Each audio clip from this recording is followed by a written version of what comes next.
පළවෙනි කොටසේ පළවෙනි ප්‍රශ්නය ජීවි මෙන්ම අජීවී ලක්ෂණ පෙන්වන ජීවී කාණ්ඩයකි. කවුද? වෛරස. ඔව් පුතේ ජීවි මෙන්ම අජීවී ලක්ෂණ පෙන්වන ජීවී කාණ්ඩය තමයි ඒක සුදු ජීවී කාණ්ඩය තමයි වෛරස. මොකද වෛරස් වල පෙන්වන එකම ජීවී ලක්ෂණ තමයි ගුණණය වීමේ හැකියාව. සජීවී සෛල වල විතරයි ගුණණය වෙන්න පුළුවන් හැකියාවක් තියෙන්නේ. ඊළඟට අජීව ප්‍රශ්න මත ගුණණය වීමේ හැකියාවක් නැහැ. වෙන කිසිදු පරිවෘත්තීය ක්‍රියාවක් වෛරස් වල වෙන්නේ නැහැ. ඊළඟට දෙවෙනි එක නයිට්‍රජන් තිර කරන බැක්ටීරියාවකි. මේ අතරින් නයිට්‍රජන් තිර කරන බැක්ටීරියාව තමයි කවුද? රයිසෝබියම්. රයිසෝබියම් බැක්ටීරියාව කොහෙද ජීවත් වෙන්නේ පුතේ? රණකුලේ ශාකවල මූල ගැටි තුල. very good. රණකුලේ ශාකවල මූල ගැටි තුල ජීවත් වෙනවා. රයිසෝබියම් මූල ගැටි බැක්ටීරියාව විදිහට හඳුන්වනවා. එතකොට එයා මගින් තමයි නයිට්‍රජන් තිර කරන්නේ. නයිට්‍රජන් තිර කරනවා කියලා කියන්නේ වායුගෝලීය නයිට්‍රජන් ශාක වලට අවශෝෂණය කළ හැකි තත්වයට පත් කිරීම. දැන් ඔයාලා දන්නවා මේ දවස්වල ඔය කෘෂිකර්මාන්තයේ විශාල ගැටලුවක් වෙලා තියෙනවා පොහොර හිඟය. ඒතර පොහොරවල රසායනික පොහොර හිඟය රසායනික පොහොරවල වැඩිපුරම තියෙන නයිට්‍රජන් කියන මූලද්‍රව්‍ය. ඒකවල දැන් මේ වෙනකොට කොම්පෝස්ට් පොහොර වලට ගොවීන් හුරු කරමින් ඉන්නවා. නමුත් මේ ප්‍රශ්නේ තියෙන්නේ ප්‍රායෝගික ගැටලුව තියෙන්නේ ඕක කන්නයක් දෙකක් යනකම් අමාරුයි තමයි. හැබැයි කොහොම හරි අමාරුවෙන් හරි ඔකට හුරුනොත් එහෙම රටේ ඉදිරි අනාගත පරම්පරාව නිරෝගී පරම්පරාවක් වේවි. මේ කාලය තුල කොහොම හරි ඉවසීම වැඩ කරලා ওই ටික හරියට කරගත්තොත්. අනිත් දේ තමයි දැන් මේ මෙතන තව ගැටලුවක් තියෙනවා මේ දැන් ඔය කොම්පෝස්ට් පොහොර වලින් වගා කරන්න දේශීය භෝග වර්ග ඕන. දැන් අතීතයේ තිබිච්ච දේශීය භෝග වර්ග ගොඩක් ඒවා දැන් නැහැ වඳ වෙලා ගිහිලා. ඔය බටු අම්බටු ගස් ලැබුව මිරිස් හැම දෙයක්ම දේශීය ප්‍රභේද තිබ්බනේ. ඒ දේශීය දේවල් දැන් නැහැ. දැන් තියෙන්නේ මැලේසියන් ඒවා. මේ 90%ක් දිනේ එහෙමයි. ඉතින් මැලේසියන් කියන බීජ කොම්පෝස්ට් පොහොර වලින් වගා කරන්න අමාරුයි. ඒවට රසායනික පොහොරම ඕන. ඉතින් එහෙම ප්‍රායෝගික ගැටලුවක් තියෙනවා. ඉතින් ඔක අර මේ කෘෂිකර්මාන්තයේදී ඒ ගොවි ජනතාවට ගොවීන්ට මේ දේශීය භෝග ප්‍රභේද හඳුන්වලා දීලා ඒ මගින් ඕක ප්‍රචලිත කරන විතර සාර්ථකයි. නමුත් කොහොම හරි මේක ඔය තියෙන ගැටලුවට මුහුණ දීලා අපි ඉදිරියට ගියොත් එහෙම අනාගත ඒක ලොකු දෙයක් වේවි. ලංකාවේ කියන්නේ අපේ රටේ ඉන්න මිනිස්සුන්ගේ පොඩි ළමයිගේ මේ දරුවන්ගේ සෞඛ්‍ය සම්පන්න නිරෝගී පැවැත්ම සඳහා ඒක ලොකු හයියක් වේවි. නමුත් ඉතින් මේ කාලය තුල ඒකට ලොකු මේ ලොකු ගැටලුවකට මුහුණ දෙන්න වෙනවා. හරි. ඊපස්සේ අපි යමු තුන්වෙනි ප්‍රශ්නෙට. දිලීර මගින් ඇතිවන රෝගයකි. දිලීර මගින් ඇතිවන රෝගය මොනවද මේ අතරින්? අලුහම්. දිලීර වලින් ඇතිවන රෝගය තමයි අලුහම්. ඒඩ්ස් ඇති වෙන වෛරස මගින්, ෂර් රෝගය ඇති වෙන බැක්ටීරියා වලින්, ඩෙන්ගු ඇති වෙන්නේ ඩෙන්ගු ඇති වෙන වෛරස වලින්, දිලීර වලින් ඇති රෝගය තමයි අලුහම්. 4 පශ්චිම අංගමාරය රෝගයට බහුලව ගොදුරු වන ශාකයකි. පශ්චිම අංගමාරය පත්‍ර අංගමාරය කියලා කියනවා. මොකද්ද පුතේ ඒ ශාකය?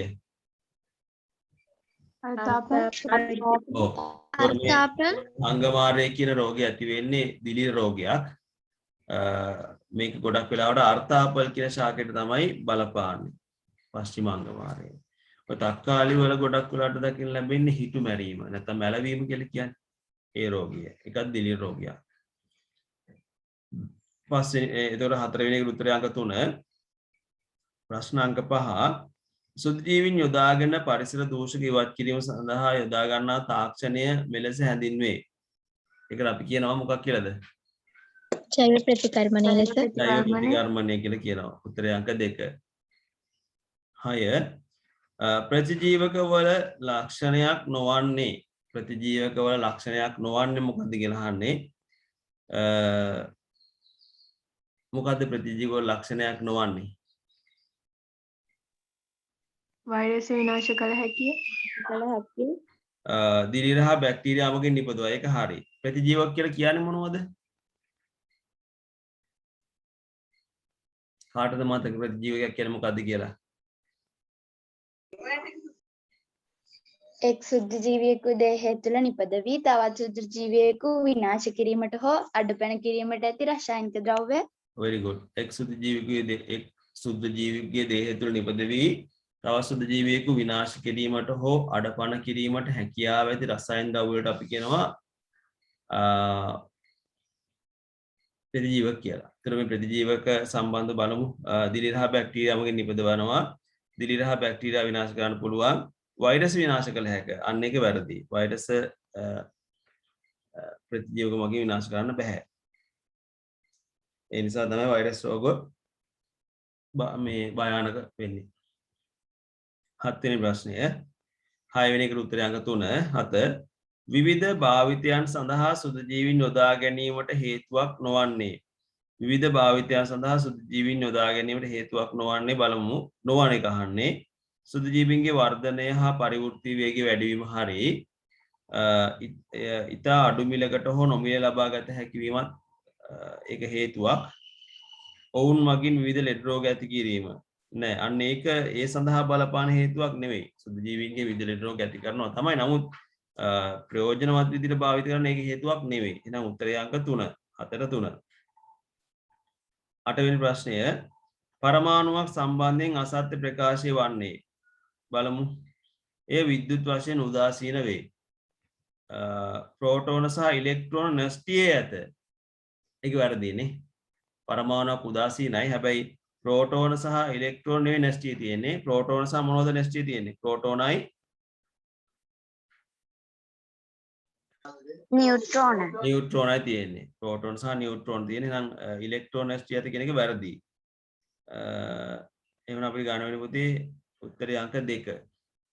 9 දුරදෘෂ්ටිකත්වය සඳහා පිළියම ලෙස පළඳින දින උපැස් සඳහා යොදාගත යුතු කාච වර්ගය මොකද යොදා ගන්න කාච වර්ගය? උත්තර මාවක. සාමාන්‍ය පුතේ අපි තෝරාගන්නේ උත්තල මාවක කාච තමයි. එතන උත්තල කාච තමයි පාවිච්චි කරන්නේ. ඕකේ මෙහෙමයි දැන් සමහර දරුවෝ දී උත්තල කියලාත් ගහලා ඇති. කාචය මෙහෙමයි. දී උත්තල කාචය උත්තල මාවක ඒ දෙකටම හරි දාගන්න. කමන්නේ නැත්තම් දැන් ඔයාලා දන්නේ දුර නම් උත්තල. ඒකනේ මේ ඉගෙනගෙන තියෙන්නේ. වර උත්තල කාච කියන පොදු අපි උත්තල කාච කියලා කියන්නේ. ඒක ගැටලුවක් නැහැ. ඒක 1යි 3යි ඒකටම හරි දාගන්න.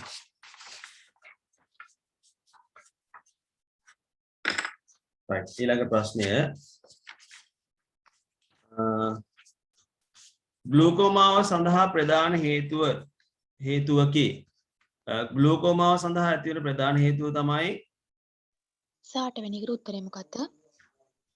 8 වෙනි එකට උත්තරේ පුතේ 2. 8 වෙනි උත්තරේ අංක 2. ග්ලූකෝමාව සඳහා ප්‍රධාන හේතුව වෙන්නේ අසෙහි රුධිර පීඩනය වැඩිවීම. ග්ලූකෝමාව කියලා කියන්නේ අක්ෂි පරාසයෙන් එන අඩු වෙලා අවසානයේ අන්ධභාවය පව ඇති වෙන්න පුළුවන්. 11 වෙනි ප්‍රශ්නය නිව්ටන් 200ක් බරති ඝනකාභ හැටති පෙට්ටියක පොළොව සමග ස්පර්ශිත පෘෂ්ඨ වර්ගඵලය වර්ග මීටර 0.5ක් නම් එවගින් පෘෂ්ඨය මත ඇති කරන පීඩනය සොයන්න. පීඩනය හොයන්නේ කොහොමද? අපි පීඩනය හොයන සමීකරණය මොකද්ද? කොහොමද පීඩනය හොයන්නේ? පීඩනය සමානයි අභිලම්බ බලය බෙදීම පෘෂ්ඨ වර්ගඵලය. ඔව් පීඩනය සමානව අභිලම්බ බලය බෙදීම පෘෂ්ඨ වර්ගඵලයට. එහෙනම් P සමානයි F බෙදීම A. ඒතර මේකේ අභිලම්බ බලය ඔතන දියද 200යි කියලා. පෘෂ්ඨ වර්ගඵලය 0.5යි. හරිද? එතකොට පුතේ මේක අපි සුළු කරනකොට මේ 0.5 අයින් කරන්න එපා හරය කියලා. 0.5 අයින් කරන්න හරය ගුණ කරනවා 10න් ලවයක් 10න් ගුණ කරනවා. ගුණ කරාම වෙනවා 2000යි උඩ හරය එනවා 5යි 2005න් බෙදුවාට පස්සේ එනවා 400යි වර්ග මීටරයට නිව්ටන්. එහෙම නැත්නම් පැස්කල් 400යි.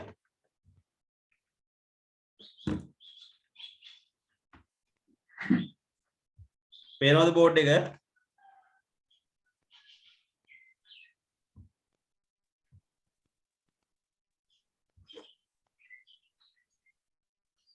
පේනවද නැද්ද කියලා කියන්නෙත් නැහැ.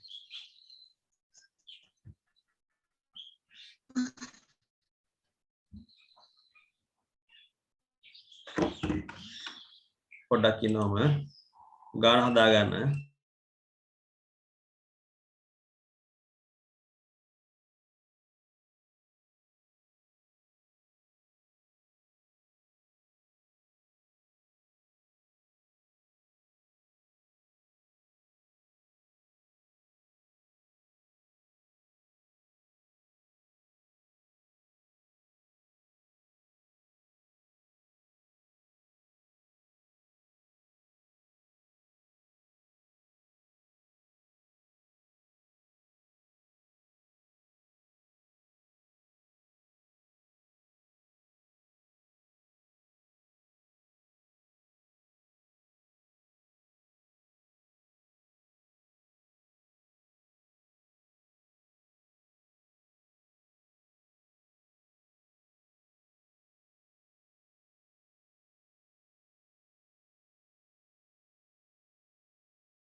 හරි.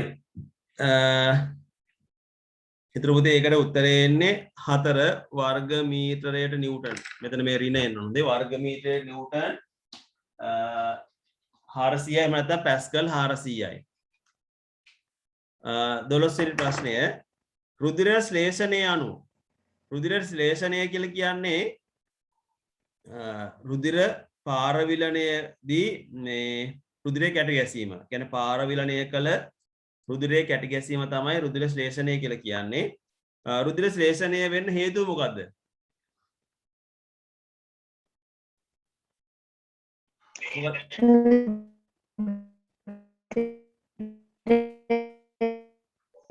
රීසස් සාධකය නොගැලපීම.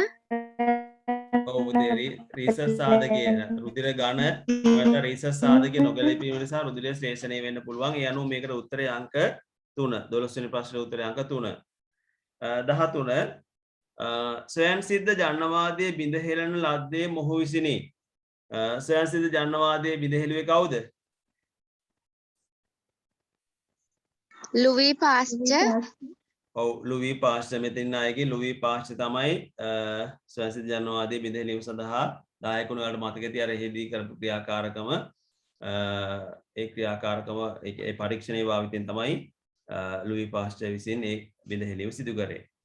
14 වෙනි ප්‍රශ්නය මේවා අතරින් ඝනත්වයේ වැඩිම ද්‍රවය වනුයේ මේවා අතරින් භූමි තෙල් පොල් තෙල් තියෙනවා ජලය තියෙනවා භූමි තෙල් වල සාමාන්‍ය ඝනත්වය 790ක් වගේ පොල් තෙල් වල මතක හැටියට 800ක් වගේ ඝන මීටර කිලෝග්‍රෑම් ජලය 1000යි ඝන මීටර කිලෝග්‍රෑම් රසදිය වල 13600යි එහෙනම් ඝනත්වය වැඩිම වෙන්නේ රසදිය වල උත්තරය අංක 4. 15 වෙනි ප්‍රශ්නය ඇල්ගී භූභාවන් බෙල්ලන් හා මස්සෙන් බහුල පරිසර පද්ධතියකි. කොහෙද?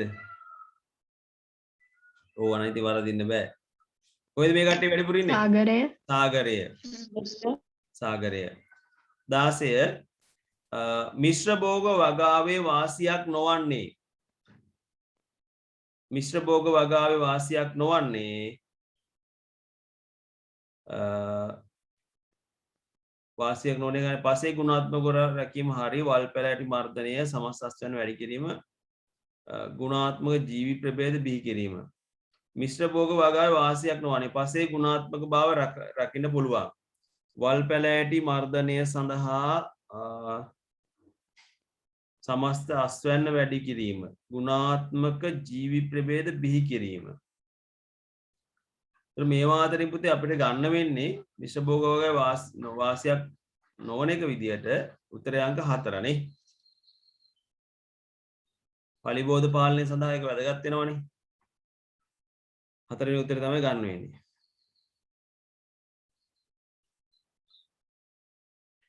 17 දෝංකාරය ඇතිවීමට මිනිසා සහ බාධකයා අතර තිබිය යුතු අවම පරතරය අවම දුර කොච්චරයිද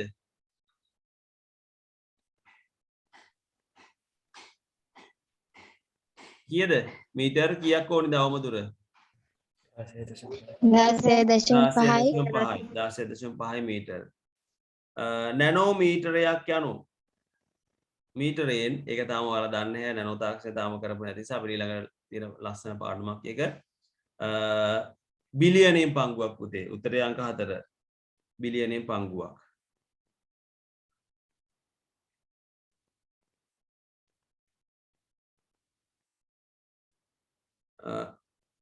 දහනමය ඩෙංගු රෝගයේදී සීග්‍රයෙන් අඩුවන රුධිර සංඝටකය මොකක්ද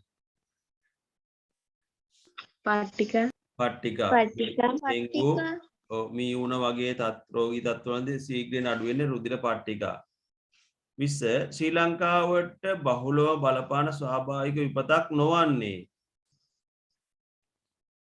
සුනාමි නේ ඒක බහුලව වෙන විපතක් නෙවෙයි සුනාමි උත්තරය අංක 1 නැවත මම උත්තර ටික කියනවා බලන්න 1ට 3 2ට 2 3ට 3 4ට 3 5ට 2 6ට 3 7ට 3 8ට 2 9ට 1යි 3යි දෙකම 10ට 2 11ට 4 12ට 3 13ට 1 14ට 4 15ට 2 16ට 4 17ට 1 18ට 4 19ට 4 20ට 1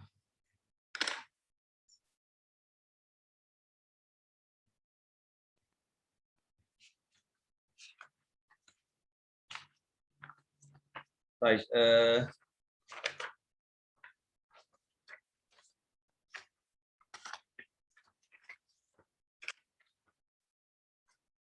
යමු දෙකේ දෙවෙනි කොටසට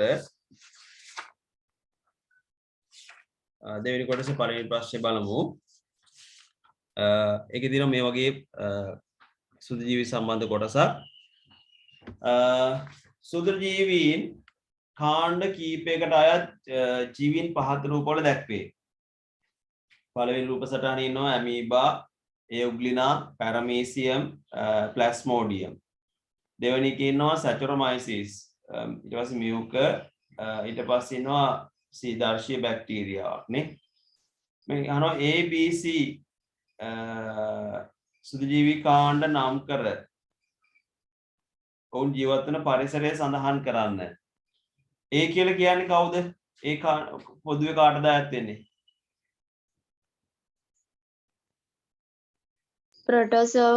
ප්‍රොටෝසෝවා එතකොට යාලා ජීවත් වන පරිසරය කොහෙද පුතේ ජලජ පරිසරය ජලජ පරිසරය ජලය ඊට පස්සේ B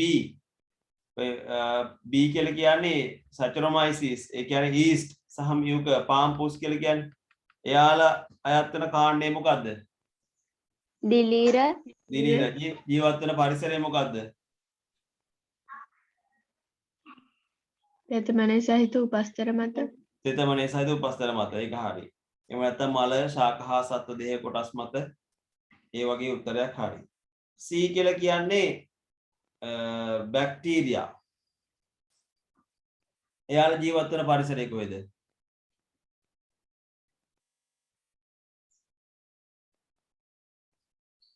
සෑම පරිසරයකම ඕ අපිට ලියන්න පුළුවන්. එහෙම සෑම පරිසරයකම කියලා ලියන්න එපා තරුවා. ඒතකොට අපි ලියමු පස හරි ජලය හරි වාතය පස ජලය වාතය කියලා ලියන්නකෝ. එතකොට හරිනේ නේ. නැතුව සෑම පරිසරයකම කිව්වට පස්සේ ඒක අර උත්තරයට ගැලපෙන්නේ නැහැ. හරි ඊට පස්සේ මේ ඒකේ දෙවෙනි කොටස බලන්න. ඉහත ජීවීන් අතරින් පහත් සඳහන් විස්තරයට අදාළ ජීවියාගේ නම ලියන්න. පාම් පිපීමට ගන්නෙ කවුද? Yeast. නැත්නම් Saccharomyces. විනාඩි නිෂ්පාදනයට කවුද ගන්නෙ? Acetobacter යොදා ගන්නවා. මැලේරියා රෝගයේ රෝගකාරකයකි. මැලේරියා රෝගයේ රෝගකාරකය තමයි ප්ලාස්මෝඩියම් ඔය මේ ඒ රූප සටහනේ අවසානයේනේ ප්ලාස්මෝඩියම් කියලා කියන්නේ. එයා තමයි මැලේරියා රෝගයේ රෝගකාරකයා. විනාඩි නිෂ්පාදනය යොදා ගන්නවා ඇසිටෝබැක්ටර්. හොඳේ. ඒ කියන්නේ ඇසොටෝ නෙවෙයි ඇසිටෝබැක්ටර්. ඇසිටෝ කියලා කෙනෙක් ඉන්නවා මේ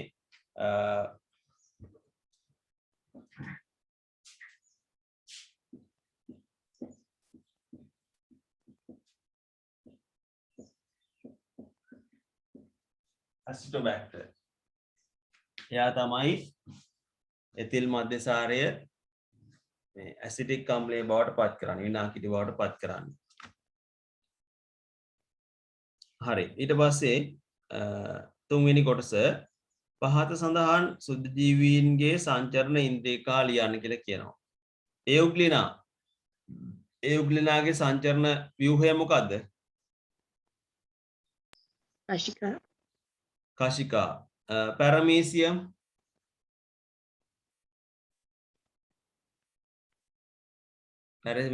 කොහොමද සංචරණය කරන්නේ? පක්ෂම වලින් නේ.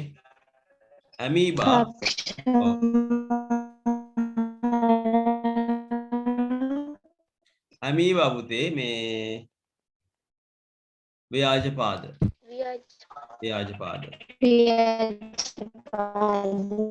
හරි ඊට පස්සේ අපි යනවා ඒක B කොටසට. මූලද්‍රව්‍ය යනු කවරේද? උදාහරණ 4ක් දෙන්න. මූලද්‍රව්‍යයක් කියලා කියන්නේ භෞතික සහ රසායනික ක්‍රම මගින් තවදුරටත් වෙනස් ගුණ සහිත ද්‍රව්‍ය වලට බෙදිය නොහැකි සංසුද්ධ ද්‍රව්‍ය. හරිද? භෞතික සහ රසායනික ක්‍රම මගින් තවදුරටත් වෙනස් ගුණ සහිත ද්‍රව්‍ය වලට බෙදිය නොහැකි රසායනික ද්‍රව්‍ය අපි හඳුන්වනවා. නැත්නම් සංසුද්ධ ද්‍රව්‍ය අපි හඳුන්වනවා. මූලද්‍රව්‍ය විදියට මූලද්‍රව්‍ය වලට පළමු මූලද්‍රව්‍ය විස්ස පාඩම් hydrogen helium lithium beryllium boron carbon nitrogen oxygen fluorine neon sodium magnesium aluminium silicon phosphorus sulphur chlorine argon potassium calcium මේ පළමු මූලද්‍රව්‍ය විස්ස. ඒ හැරෙන්නට තව ඉතින් යකඩ තඹ මේ සිංක් රසදිය ඒ වගේ ලේඩ් ටින් ඒ වගේ ලෝහ ගණනාවක් තියෙනවා. දැන් මූලද්‍රව්‍ය කොහොම හරි ඕන. මූලද්‍රව්‍ය 120ක් විතර මේකට හොයාගන්න තියෙනවා. ඒ අතරින් 4ක් ලියන්න තියෙන්නේ. හරි ඊට පස්සේ පුතේ අහනවා සංයෝගය යනු කවරේද කියලා.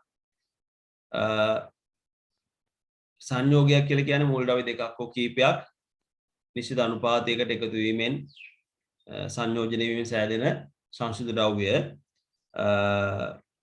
ඒතකොට සංයෝග සඳහා උදාහරණ ඕන තරම් ලියන්න පුළුවන්. සෝඩියම් ක්ලෝරයිඩ් එහෙම නැත්නම් ලුණු කියන්නේ සංයෝගයක්. කාබන් ඩයොක්සයිඩ් කියන්නේ සංයෝගයක්.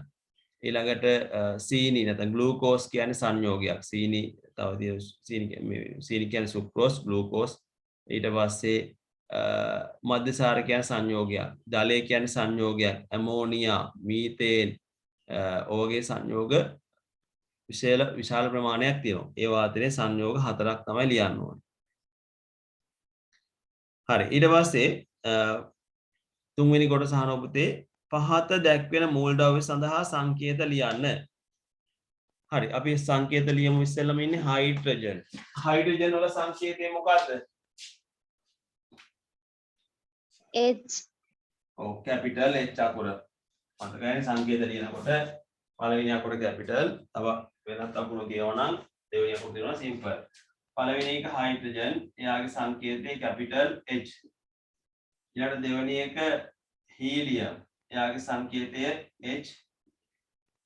He. ඊළඟට තුන්වෙනි එක මැග්නීසියම් කියන්නේ Mg. හතරවෙනි එක කොපර් එයාගේ සංකේතය Cu. පහ සෝඩියම් එයාගේ සංකේතය Na. 6 නයිට්‍රජන් එයාගේ සංකේතය කැපිටල් N. හරි. ඒතර ඔන්න සංකේත ටික.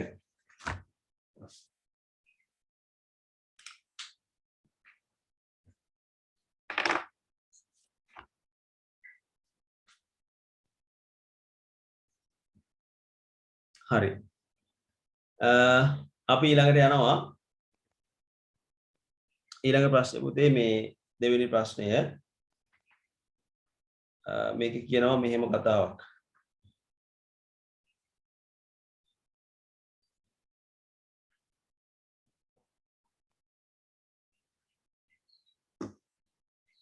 පහත රූපයේ දැක්වෙන්නේ මිනිසාගේ වැලමිට සංදියේ පිහිට ඇති ආකාරයයි. මෙහි ABC නම් කරන්න. ඔකේ A කියන්නේ මොකද්ද පුතේ? මොකද A කියන්නේ?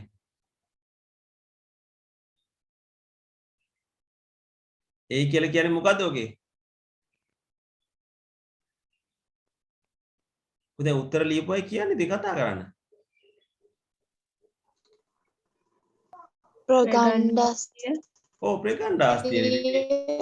A කියන්නේ ප්‍රගණ්ඩාස්තිය. ඊට පස්සේ B කියලා කියන්නේ මොකද්ද? B කියන්නේ යටින් තියෙන පේශිය. මොකද්ද ඒක? ශ්‍රීශීර්ෂ පේශියා ශීර්ෂ පේශිය. උඩ පැත්තේ තියෙන මොකද්ද? ශීර්ෂ පේශිය. හරි. ඊට පස්සේ අහනවා එතකොට A කියන්නේ පුතේ ප්‍රගණ්ඩාස්තිය. B කියලා කියන්නේ ත්‍රිශීර්ෂ පේශිය. C කියලා කියන්නේ ද්විශීර්ෂ පේශිය. පේශියක ප්‍රධාන ලක්ෂණ දෙකක් ලියන්නලු. පේශියක තියෙන එක ප්‍රධාන ලක්ෂණයක් තමයි මේවා හැදිලා තියෙන්නේ පේශි සෛල නැත්නම් තන්තු වලින්. ඊළඟට මේ පේශි සෛල එහෙම නැත්නම් තන්තු වලට සංකෝචනීමේ හැකියාව තියෙනවා. ඒ වගේම ඉහිල් වීමේ හැකියාව තියෙනවා. ඒ වගේම සංකෝචනය සහ ඉහිල් වීමෙන් ආරම් මුල් තත්වයට පත්වීමේ හැකියාව තියෙනවා. ඔන්න ඔය ලක්ෂණ වලින් දෙකක් තමයි ලියන්න ඕනේ. ඊට පස්සේ ඒකේ අහනවා දෙවෙනි කොටස වැලමීට සංදියෙන් අත නැවෙන හා දිගහැරෙන ආකාරය කෙටියෙන් ලියන්න කියලා කියනවා. වැලමීට සංදිය ගත්තට පස්සේ මෙතනින් අත නැවෙන සහ දිගහැරෙන ආකාරය තමයි අහන්නේ. ඒතකොට පුතේ අපේ අත නැමෙනකොට වෙන්නේ උඩින් තියෙන ද්විශීර්ෂ පේශියනේ. ද්විශීර්ෂ පේශිය සංකෝචනය වෙනවා. ත්‍රිශීර්ෂ පේශිය හිල් වෙනවා. අත නැමීමේදී ද්විශීර්ෂ පේශිය සංකෝචනය වේ. ත්‍රිශීර්ෂ පේශිය ඉහිල් වේ. ඊට පස්සේ අත දිගහැරීමේදී වෙන්නේ ද්විශීර්ෂ පේශිය ඉහිල් වෙනවා. ත්‍රිශීර්ෂ පේශිය සංකෝචනය වෙනවා. නැවත අහගන්න. අත නැමීමේදී ද්විශීර්ෂ පේශිය සංකෝචනය වෙනවා. ද්විශීර්ෂ පේශිය සංකෝචනය වෙනවා. ත්‍රිශීර්ෂ පේශිය ඉහිල් වෙනවා. හරි? ද්විශීර්ෂ පේශිය සංකෝචනය වේ. ත්‍රිශීර්ෂ පේශිය ඉහිල් වේ. අත නැමීමේදී. අත දිගහැරීමේදී වෙන්නේ ද්විශීර්ෂ පේශිය ඉහිල් වෙනවා. ත්‍රිශීර්ෂ පේශිය සංකෝචනය වෙනවා. හරි? අන්න ඒ කතාව තමයි කියවෙන්නේ. right. ඊළඟ ප්‍රශ්නය කියන්නේ ඒකේ ඊළඟ කොටස B කොටස පහත දැක්වෙනුවේ නිදිකුම්බා ශාක පත්‍රයකි. මෙම පත්‍ර සිදු කරන චලන වර්ග නම් කරන්න. මේ තියෙන්නේ සංයුක්ත පත්‍රයක්නේ. මේ පත්‍ර සිදු කරන චලන වර්ගය තමයි ආවර්තී චලනද සන්නමන චලනද?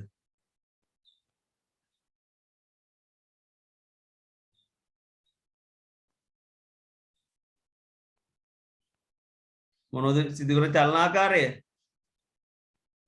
ආවර්තීද සන්නමනද? සන්නමන සන්නමන චලන තමයි කරන්නේ. එම චලන සිදු කරන ආකාරය ලියා දක්වන්න කියලා කියනවා. ඒක පොතේ චලන සිදු වෙන්නේ සෛලවල ශුන්‍යතාවය වෙනස් වීම නිසා. සෛලවල ශුන්‍යතාවය වෙනස් වීම නිසා තමයි චලන සිදු වෙන්නේ. ඒක අපි ශුන්‍යතාවයේ වෙනස් වීම නිසා චලන සිදු වේ. සන්නමන චලන සිදු වේ. එහෙම ලියුණා හරි.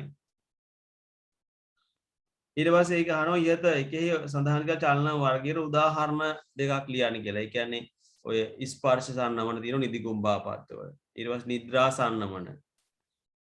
ඊට පස්සේ ප්‍රභා සන්නමන. ඒ වගේ සන්නමන චලන දෙකක්. ස්පර්ශ සන්නමන, නිද්‍රා සන්නමන, ප්‍රභා සන්නමන.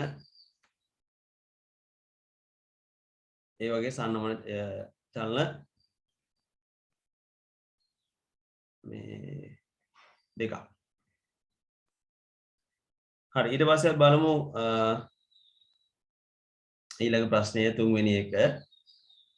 කළු කඩදාසියකින් ආවරණය කළ පෙට්ටියක් තුල අග්‍රාන්තය කියන අග්‍රස්තය කැපූ හා නොකැපූ ශාක දෙකක් එක් දිශාවක් පමණක් ආලෝකය ලබා දෙන ලදී. දිනපතා නිරීක්ෂණය කරන විට ඔබට ලැබෙන නිරීක්ෂණය කවරක්ද කියලා අහනවා. අපිට ලැබෙන නිරීක්ෂණය තමයි ඒ ශාකයේ අග්‍රස්තය ආලෝකය ලැබෙන පැත්තට නැමී වර්ධනය වෙනවා. ඒ ශාකයේ අග්‍රස්තය ආලෝකය ලැබෙන දිශාවට ආලෝකය ඒ කියන්නේ මේ ලැබෙන දිශාවට නැමී වර්ධනය වෙනවා. ඒ ශාකයේ අග්‍රස්තය ආලෝකය ලැබෙන දිශාවට නැමී වර්ධනය වෙනවා. හරි ඊට පස්සේ අහනවා පුතේ මේ දෙවෙනි කොටස මෙහිදී ශාකවල ලැබෙන උත්තේජය කුමක්ද කියලා අහනවා. මොකද්ද ශාකවල ලැබෙන උත්තේජය?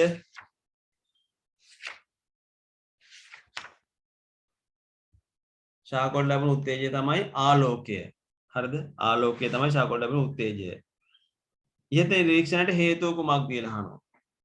ඉහත නිරීක්ෂණයට හේතුව තමයි මේ ඔක්සිජන් කියන වර්ධක ද්‍රව්‍යනේ. ශාක අග්‍රස්තයේ ඔක්සිජන් ස්‍රාවය වෙනවා. නිපද වෙනවා. එතකොට ඒ ඔක්සිජන් වල බලපෑම නිසා තමයි ওই විදියට ශාක අග්‍රස්තයේ හිරු එළිය තියෙන පැත්තට නැමී වර්ධනය වෙන්නේ. ඒක ඕන තව දීර්ඝ කල් ලියන්න පුළුවන්. නමුත් ඒ එච්චර විස්තරයක් ඕනේ නැහැ. ශාක අග්‍රස්තයේ ඔක්සිජන් වර්ධක ද්‍රව්‍යයේ ස්‍රාවය වේ. මේ නිසා ඒක අපිට ඕන තව කියන්න පුළුවන් ඔක්සිජන් ආලෝකයේ වැඩියෙන් ලැබෙන පැත්තේ අඩුවෙන්ද ආලෝකයේ අඩුවෙන් ලැබෙන පැත්තේ වැඩියෙන්ද ඒක රැස් වේ. මේ නිසා ආලෝකය ලැබෙන දිශාවට අග්‍රස්තය නැමී වර්ධනය වේ කියලා කියන්න පුළුවන් වඩාත් නිවැරදි ආකාරයෙන්. හරි මේ ඔයාලගේ පුතේ වෙන මීට වඩා වෙනස් අදහස් තියෙනවා නම් කියන්න. දැන් 9 වසරේ ළමයි ඉස්සර හොඳට දැන් ප්‍රශ්න වල උත්තර දුන්න. දැන් මට පේන්නේ මේ කට්ටිය ගොළු වීගෙන යන්නේ. අයි 10ට 11ට කිට්ටුනට ගොළු වෙනවනේ. අන් ඇවිල්ලා ගොළු වෙනවා.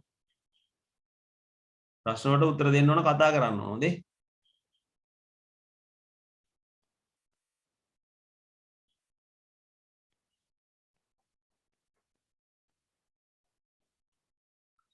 හරි ඊට පස්සේ අහනවා ඒ සඳහා හේතු වන රසායන ද්‍රව්‍ය නම් කරන්න. ඒ සඳහා හේතු වන රසායන ද්‍රව්‍ය තමයි පුතේ ඔක්සිජන්. ඔක්සිජන් රසායන ද්‍රව්‍ය තමයි සඳහා හේතු වෙන්නේ. ඊළඟට ඉහත ඔබ කරන ලද නිරීක්ෂණයේ සිදුවන ආකාරය කෙටියෙන් අහන. නිරීක්ෂණය හේතු කුමක්ද කියලා අහනවා. මේකේ සිදුවන ආකාරය කෙටියෙන් පැහැදිලි කරන්න. හරි අරකේ නිරීක්ෂණයට හේතුව වර්ධක ද්‍රව්‍ය බලපෑම කියලා ලියුම ඇතිනේ. දැන් මේකේ නිරීක්ෂණයට හේතුව තමයි අර කතාව අපි කියන්න ඕන. එතෙන්ද කියන්න ඕන පුතේ ශාක අග්‍රස්තයේ ඒ උත්තරේ මෙතන තමයි ගැලපෙන්නේ. ශාක අග්‍රස්තයේ ඔක්සිජන් ස්‍රාවය වේ. ඒක ලියපු නැති කට්ටිය ලියා ගන්න පුතේ. ශාක අග්‍රස්තයේ අදහස් තියෙනවා නම් ඇති මං කියන උත්තර ටිකේ විදිහටම ඕනේ වචන ටික. ඒකේ අදහස වෙන්න ඕන ඉස්සලා අහගන්න මෙහෙමයි. ශාක අග්‍රස්තයේ ඔක්සිජන් ස්‍රාවය වේ. ඔක්සිජන් ආලෝකයට සංවේදී බැවින් ආලෝකය අඩුවෙන් ලැබෙන පැත්තේ වැඩිපුර එක්රැස් වෙනවා. වැඩියෙන් ලැබෙන පැත්තේ අඩුවෙන් එක්රැස් වෙනවා. මේ නිසා අග්‍රස්තයේ හිරු එළිය දෙස ඇති දෙසට නැමී වර්ධනය වෙනවා. ඔන්න ඔය කතාව කියවෙන්න ඕනි. මේ වචන ටික එහෙම ඕනේ. ඔය අදහස් තියෙනවා නම් ඇති. එහෙම අඩුපාඩු දින හදා ගන්න. ශාක අග්‍රස්තයේ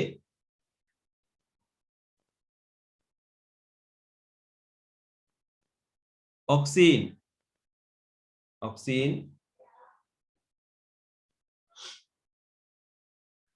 වර්ධක ද්‍රව්‍ය ඔක්සිජන් වර්ධක ද්‍රව්‍ය නිපද වේ.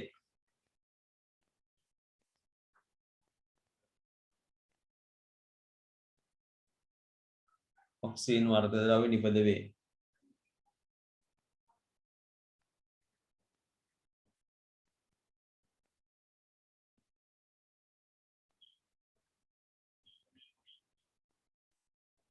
ඔක්සිජන් ආලෝකයේ වැඩිපුර ලැබෙන පැත්තේ ඔක්සිජන් ආලෝකයේ වැඩිපුර ලැබෙන පැත්තේ ආලෝකයේ වැඩිපුර ලැබෙන පැත්තේ අඩුවෙන්ද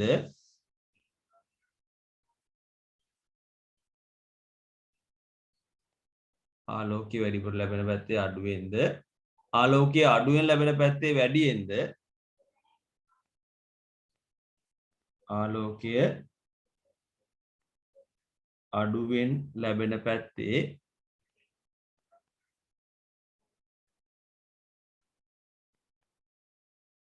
වැඩියෙන්ද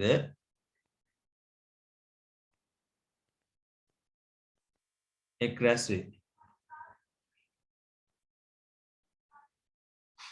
එක් රැස් වේ.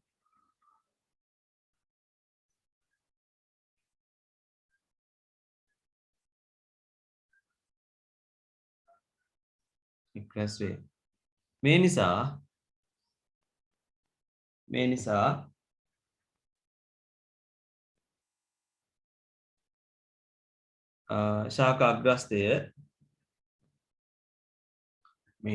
ශාක අග්‍රස්තය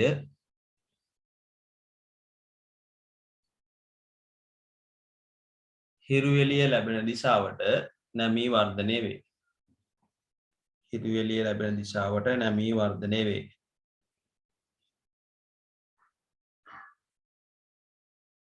හිරු එළිය ලැබෙන දිශාවට නැමී වර්ධනය වේ.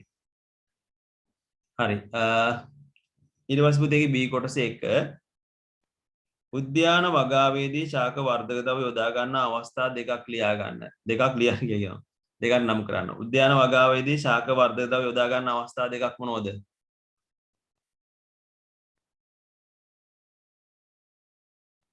කොයිද දැන් කියන්න උත්තර වලිය උත්තර නිශ්ශබ්දව ඉන්න එපා. උද්‍යාන වලදී ශාක වර්ධක ද්‍රව්‍ය යොදා ගන්න අවස්ථා දෙකක්. එකක් තමයි ශාක අතු වලින් මුල් අද්දවා ගැනීම සඳහා යොදා ගන්නවා මේ ඔය ඉන්ඩෝල් බියුට්‍රික් අම්ල වගේ දේවල්. ශාක අතු වලින් මුල් ඉක්මනින් අද්දවා ගැනීමට. ඊට පස්සේ තව යොදා ගන්නවා මේ ශාක වල පුෂ්ප හට ගැනීම සඳහා යොදා ගන්නවා. ඒ වගේම ශාක වියපත් වීම අඩු කරගන්න පාවිච්චි කරනවා. හරිද? මේ අතු කැබලි ඉක්මනින් මුල් අද්දවා ගැනීමට යොදා ගන්නවා. ඊට පස්සේ මේ ශාක වියපත් වෙන එක අඩු කරගන්න යොදා ගන්නවා. මේ ඒ වගේම ඵල ඉක්මනින් හට ගැනීම සඳහා කියලා අලංකාරයේදී ඒ වගේම මේ අවාරයේ ඵල හට ගන්නවා ගැනීම සඳහා ඒ වගේ විවිධ අවස්ථාවලදී යොදා ගන්නවා. ඵල මේරු විට ඒවායේ ශාකයෙන් ගිලිහෙන්නේ මන්ද කියලා අහනවා. දෙවෙනි කොටස.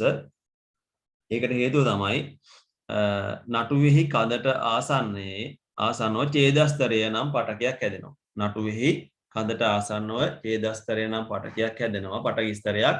ඒ නිසා තමයි ඵල පතනයේ සිදු වෙන්නේ.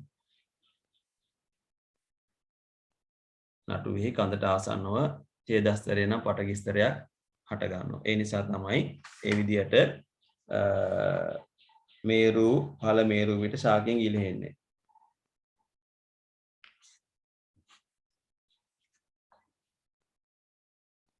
හරි පුතේ අපි අදට මෙතනින් පන්ති අවසන් කරනවා.